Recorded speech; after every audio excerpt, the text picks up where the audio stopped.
So as we've been telling you, the second time this month, thousands of residents in Paterson, New Jersey, once again without water following another water main break. So this time a 42-inch main broke on Saturday morning, leaving 18,000 households with little to no water. Jim Mueller is the executive director of the Passaic Valley Water Commission, and he's joining this morning to update us on the repairs and all that. Jim, I know you've been super busy, and I'm sure you're exhausted, so thanks for taking the time to talk to us this morning.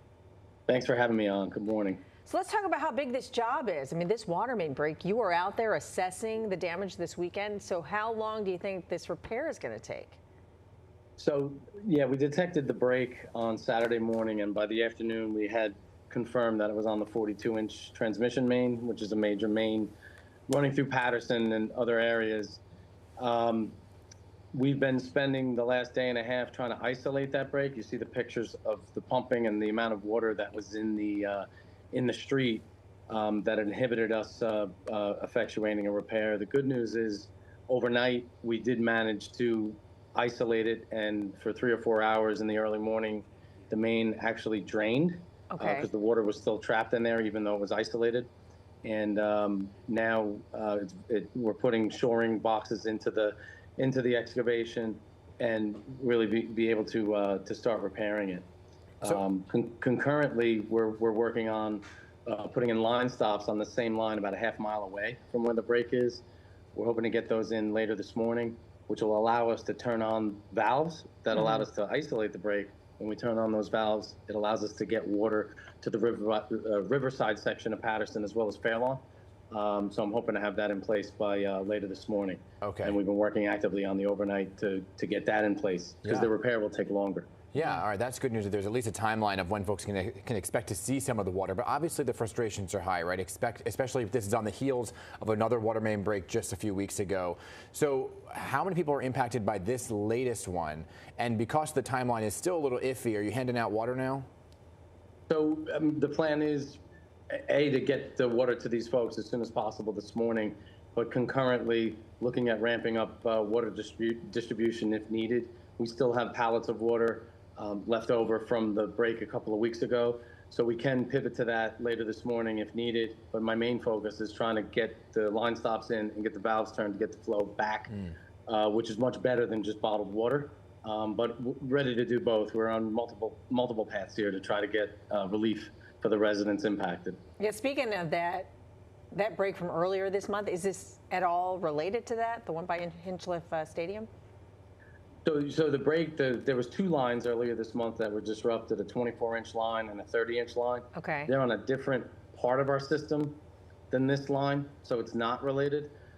They all happen to be about the same vintage, about 120 to 100 years old. Sorry, 120 to 140 years old. Yeah.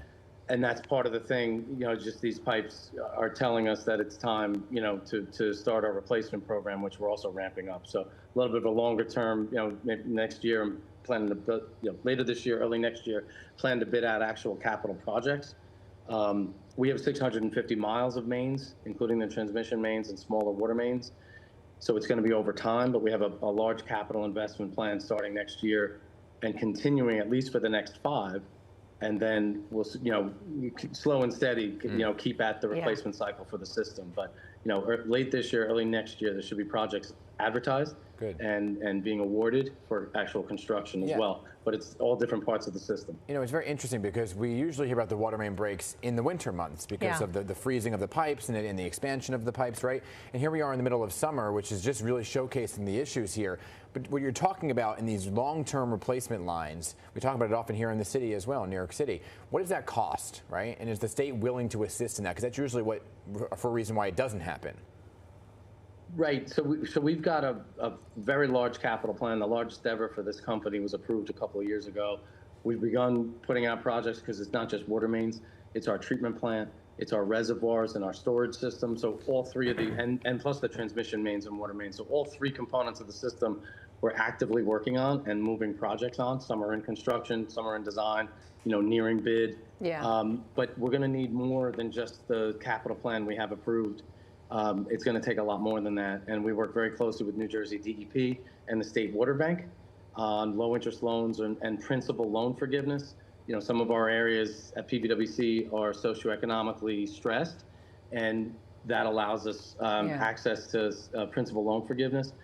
We've been working very closely with the state on that, and I've submitted last June of 2024 had submitted a policy paper, a proposed policy paper regarding funding and a different way to look at it for the long term. You know, that we're going to have to keep at this. It's not just a couple of projects in the short term and we're done. So, you know, ongoing discussions with the state. They've been very supportive. They have, for the emergency 2 weeks ago, the 2 lines that were disrupted, they have given us we're finalizing a $3 million loan that will not have to be paid back. So that's principal loan forgiveness for the emergency. And out of that, we got 600 feet of new 30-inch and 24-inch combined pipe. So that was very helpful. Yeah, I mean, obviously this is a huge fix, right, across the entire system. It's going to take money, like you mentioned, but it's going to take time. So what about in the meantime? What is being done proactively to make sure, or to kind of be ahead of the game instead of being reactive, just to make sure that this doesn't happen, you know, in the next few weeks? And like Dan said, it happens a lot during the winter. What are you doing proactively? Are you inspecting some of these water mains? Yeah, so in the short term, obviously we have an emergency on-call contract, which is what the shots you were taking of the street. It's JF Kramer is our contractor. They're excellent. They work statewide. We have them under contract to respond quickly. So that's our short term, which is, like you said, that's reactionary, but we need to react.